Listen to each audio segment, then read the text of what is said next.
Logarithmic functions are, well, first of all, they're the inverse of exponential functions. Inverse of exponential functions. So kind of what their purpose are, or kind of how you can relate this. If you think about exponential functions, are functions that increase really rapidly. It's usually what we're focusing on, something increasing really quickly. Logarithmic is something that increases at a very slow rate. So that's what's, in reality, what it's used for, something increasing slowly in a lot of science applications, things like that. So let's say we start off with y equals a to the x, or f of x equals, same thing, function notation or y. F of x equals a to the x, or y equals a to the x. So if we want to, let's say we want to find the inverse equation. So we would switch our x and y first, right? So we'd switch these, and then what we're going to do, because we want to be able to solve for y, the operation we do to make it so that this y is no longer in the exponent is we take log base a of both sides. Log base a, log base a. And what's going to happen is, like, this cancels each other out, log base a and a. It's going to drop down so that I'm just left with y. So y equals log base a of x.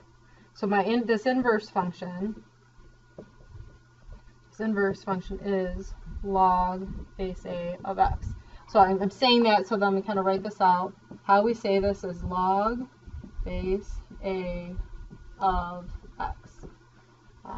And we'll talk about with some examples what exactly this means and how we can work this out, but that's how we write it. This a is a subscript, and that's how we say it, log base a of x. So kind of going between, this is going to be exponential function, and this is the logarithmic. So if I have, kind of going back to this line right here, a to the y equals x,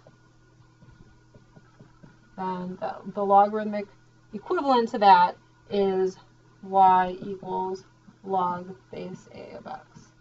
And I can go back and forth between these two. So I'll kind of say another way of defining it once we look at some examples, but yeah. So let's throw some numbers on here to try to understand what this means. And I'm going to start off with something in the exponential form. Again, exponential and logarithmic. So if I know that 4 to the third power is 64. So here's our first example. 4 to the third power is 64. So the logarithmic equivalent of this would look like log base 4 of 64 equals 3. Log base 4 of 64 equals 3. So that kind of translating between those two notations, or 3 equals in the front, if we want to put the y equals in front. So what we're trying to figure out, let's say we didn't know that this is 3. This, let's say, is what we want to simplify. What we're trying to figure out is 4 to what power is 64? That's the question we're asking. Okay, so let's do a fresh example.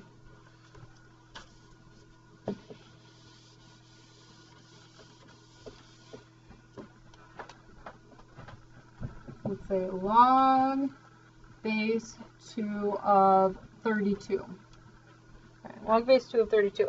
So if we're asked to simplify this, let me write that out. This would be something along the lines of we're asked to simplify or figure this out. We're trying to figure out 32 is 2 to what power?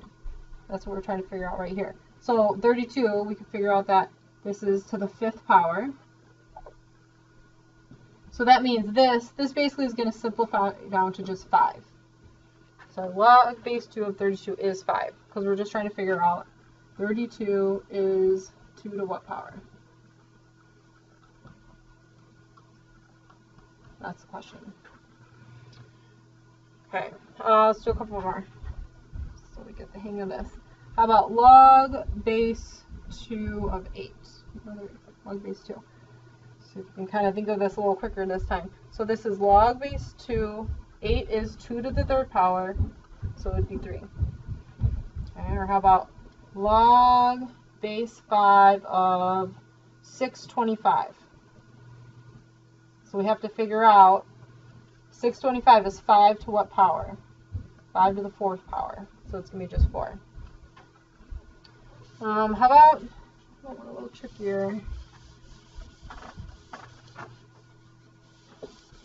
These ones are all kind of nice numbers that they ended up being, whole numbers. How about log base 3 of 1/9? So now this one, first let's think about this. 9 is 3 squared. And then we know we can, if we bring this up, that's the same as 3 to the negative 2 power. So this one is negative 2. Okay, so that gets us a little bit of introduction to logarithms and simplifying them.